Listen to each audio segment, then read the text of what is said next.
দেশব্যাপী খাল খনন করে সরকার কৃষির উন্নয়ন করবে বলে জানিয়েছেন পানি সম্পদ মন্ত্রী শহীদ উদ্দিন চৌধুরী আনি। শুক্রবার বিকেলে লক্ষ্মীপুরে খাল খনন কর্মসূচির উদ্বোধন অনুষ্ঠানে প্রধান অতিথির বক্তব্যে তিনি একথা বলেন।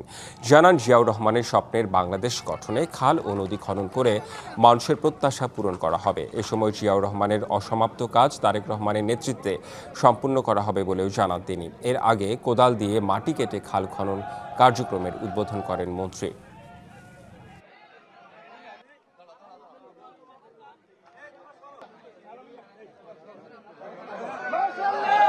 করলে আমাদের মানুষ এই লক্ষ্মীপুর জেলায়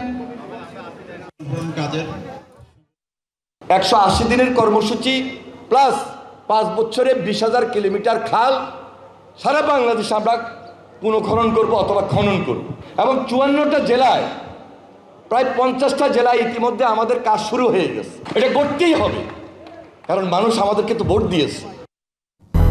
200-র বেশি সার্ভিস ও ফিচারে লেনদেনের সব বিকাশ অ্যাপে সম্ভব।